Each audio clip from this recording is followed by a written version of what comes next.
Today's lesson I titled Transformation, the spiritual meaning of Palm Sunday. Transformation, changing how we see things, and in particular, how we see the human story. Today's Palm Sunday, and on the Christian calendar, and this is the beginning of Holy Week, also known as Passion Week. I clarified a couple of Sundays ago where it was that the word passion is not, the root of it comes from the Latin, which means to suffer. It doesn't mean passion as we use passion. So when I started to prepare today's lesson, I kind of wondered about what approach to take with it. And in the end, I decided on a very simple one, and that is just to talk from the heart and return to basics from the unity metaphysical interpretation of the Christian Bible in how, one, the story of Christmas, and two, the story of Holy Week and Easter apply to each and every one of us. Of course, that's not the only two stories. Our interpretation is that every story and every event in the Bible represents something about our spiritual journey. But these are the two biggies. Broadly speaking, that is the meaning of the Bible from the unity perspective. It is the symbolic story of our spiritual journey through perhaps countless of manifestations, beginning when we became an individual, the Adam man, the Adam being.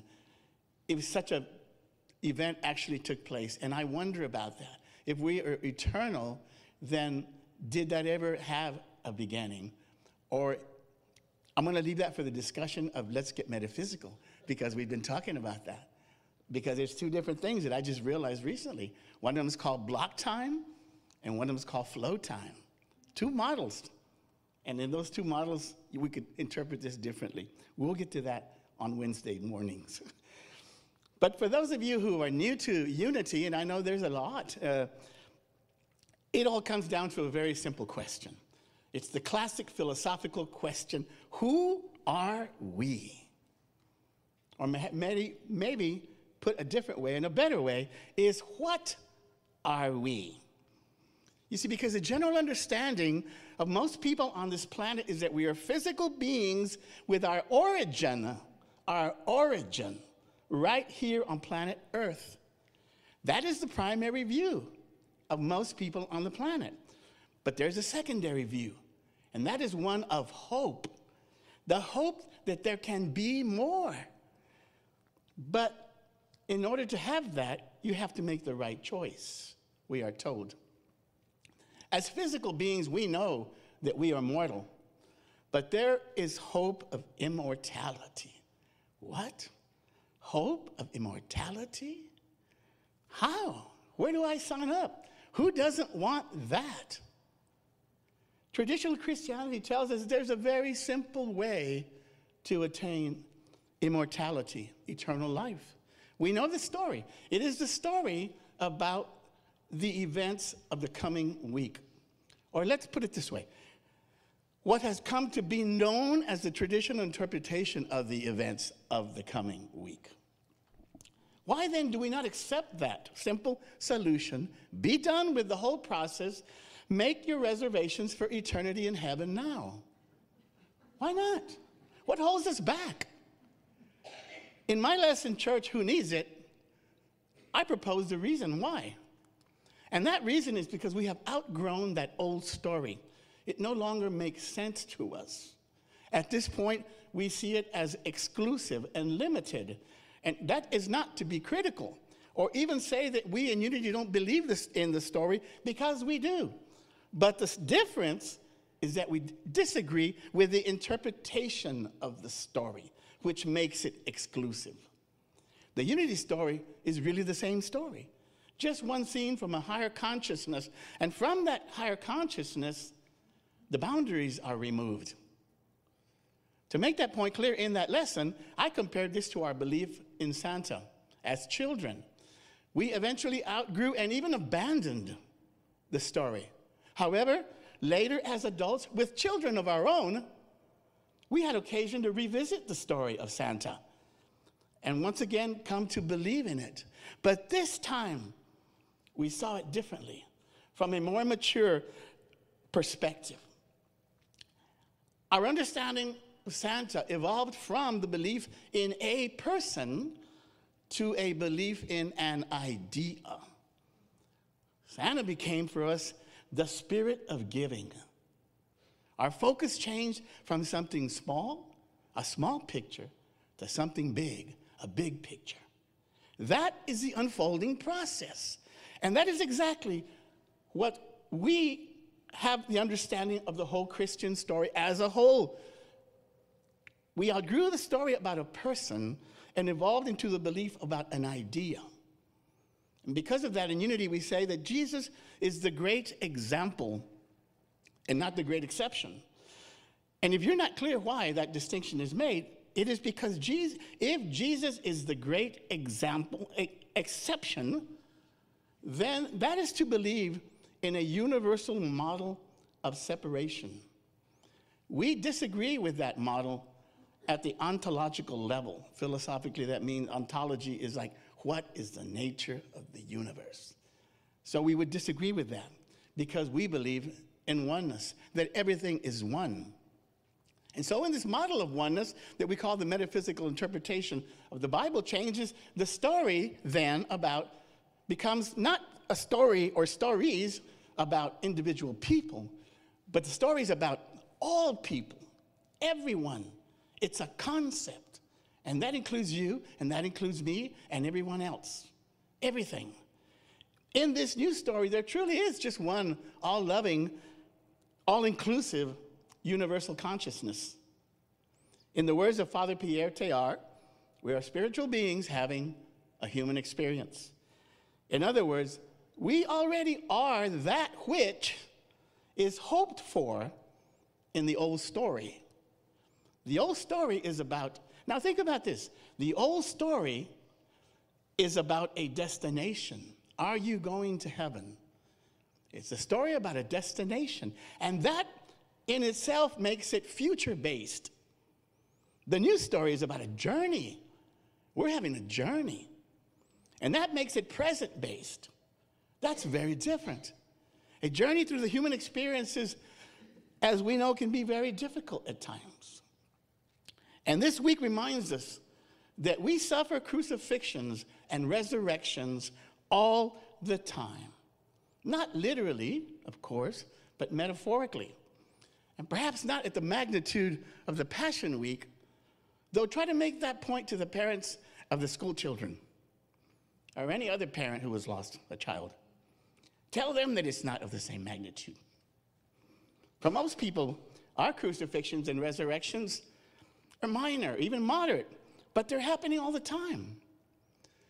And some, yes, can be very, very severe. And who knows what kind of experiences we have gone through in the past, through our infinite journey, through all our different experiences. Who knows? I like to think that as we continue to evolve into higher states of consciousness, the frequency and the severity of the negative experiences continually diminishes simply because we move on to higher states of being where such events do not exist. We outgrow those, the need to be in that drama. My hypothesis, again, is not a theory, it's a hypothesis. And that is that we were always going to be in some sort of an expression, because mind-idea expression, mind is eternal, ideas are eternal, therefore expressions have to be eternal too.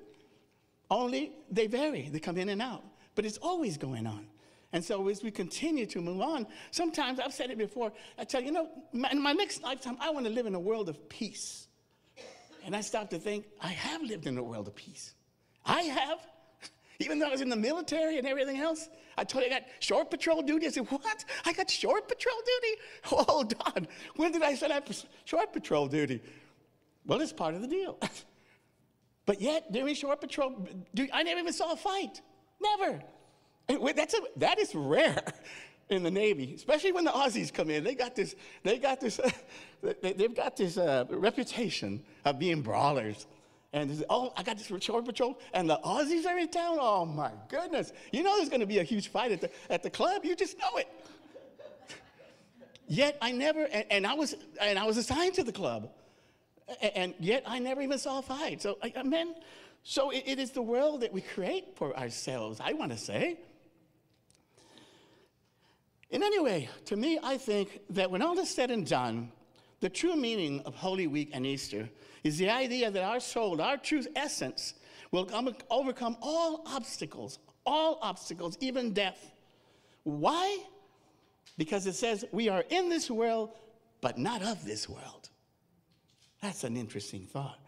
Death, which we all see, or most of us, as the ultimate challenge, is not the end of our existence any more than human birth was the beginning of our existence.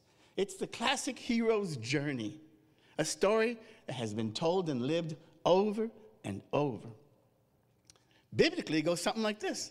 The Adam being came into manifestation. The Christ birth represents our coming awareness of our true essence. And this week's crucifixion and resurrection is our ultimate overcoming of our human limitations. It is a transformation of the caterpillar to the butterfly. That's what this week represents. Recently, I talked about another version of the story, of the human story, and it was the parable of the prodigal son. The son leaves home to experience the far country. Eventually, he just makes a mess of things, and he has a crucifixion of sorts, where he hits rock bottom, and he decides to come back home. And when he does, he receives a resurrection.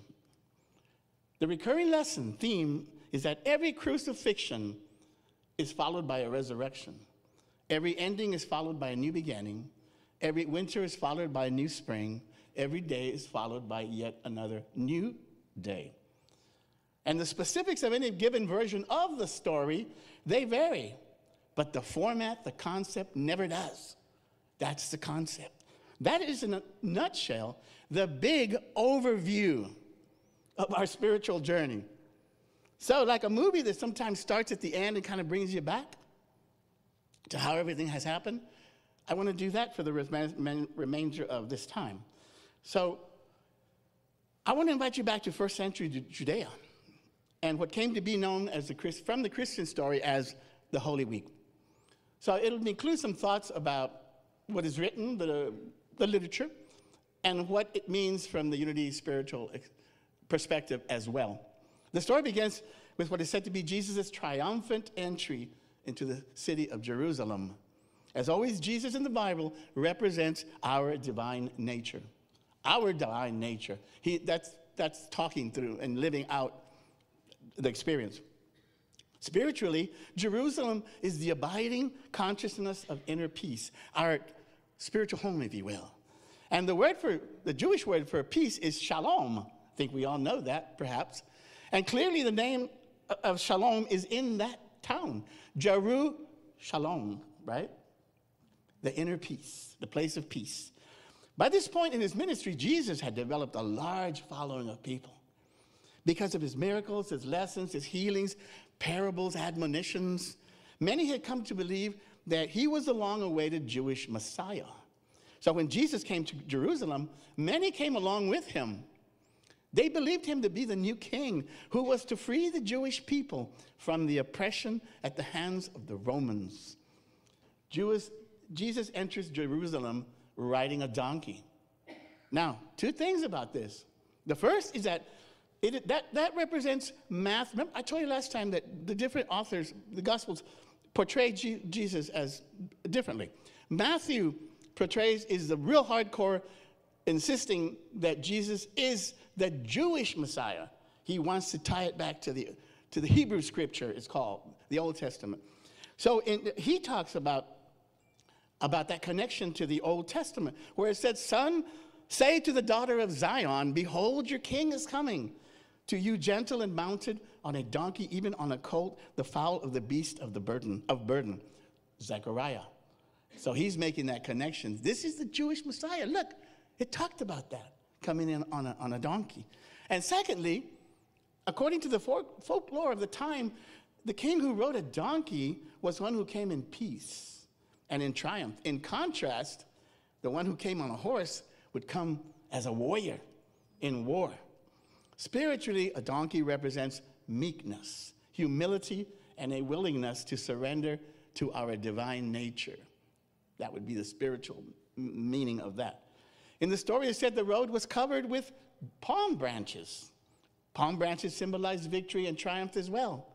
The palms also represent spiritual strength, receptivity, and enthusiasm. The crowds represent the multitude of material thoughts within our minds waiting to be raised to a higher consciousness. They seek the presence of the divine within that they see in Jesus. These lower thoughts are seeking the higher thoughts. And that's what the crowds represent in the story. And it says the hosannas are the spiritual chants that raise us from the sense consciousness. It is the willingness to surrender to the higher energy, the flow of life that dwells within us. This then represents the beginning of Jesus' entry into Jerusalem. I'm setting up the stage right now because the process is too long to cover in 1 week. So Palm Sunday and Easter Sunday are really a two-part story. And so for the remaining couple of minutes, I will continue to set up the circumstances of what was taking place at the beginning so that the stage can be set to have a better understanding of what is to come during this week, which will culminate in Easter. I will continue from here at this point. So to finish the process, the first thing I want to say is this. Although this week is Passion Week for Christians, the events and the people in the Bible we're talking about were not Christians. They were Jews. All of them. Jesus as well. Neither Jesus nor the disciples ever thought of themselves as anything other than Jews. And they followed Jewish law. And they followed Jewish practices.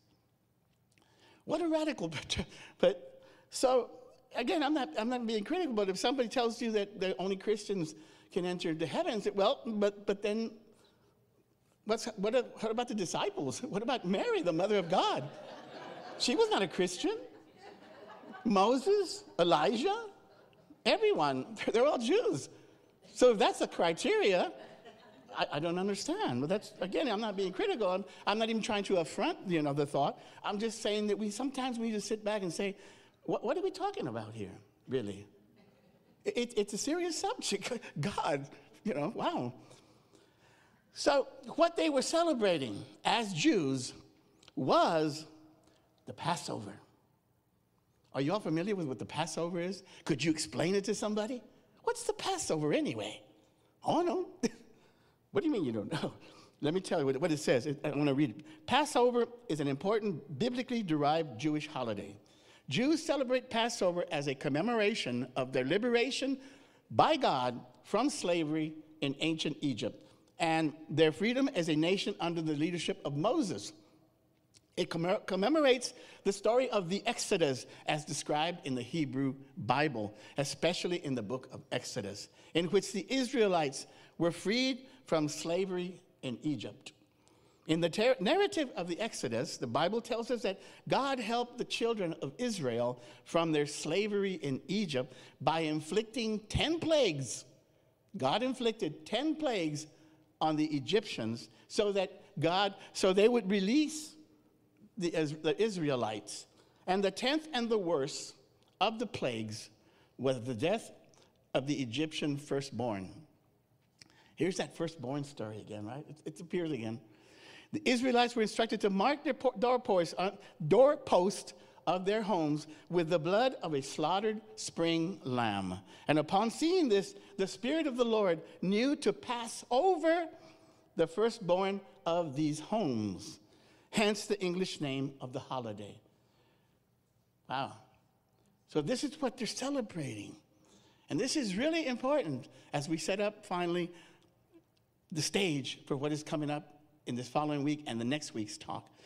Because Jesus is coming in as the new person who they thought was the new Savior, the new King of the Jews, who was going to overthrow and get the Israelites free from their oppressors, and the oppressors were the Romans. So, to say that there's tension in the air would be an understatement. So they were all coming. And here's another thing, the final thing I'm going to leave you with in setting up the stage for this, the scenario for this. They estimate that there was probably some 200,000 Jewish people that would come into Jerusalem for that festival. And there was about 20,000 maybe Roman soldiers. So the soldiers were outnumbered 10 to 1. And they had, and the governor of the place had two duties. You know, the Romans were nice people. They were not. They really were not. They were quite ruthless. And the governor had two jobs, and he knew that if he didn't do these two jobs, it was going to be a problem for him. And that was collect money and keep the peace. And during this coming week, keeping the peace was paramount. So the stage is set. Part 2 to continue next week. Now you can't miss, right? What's going to happen?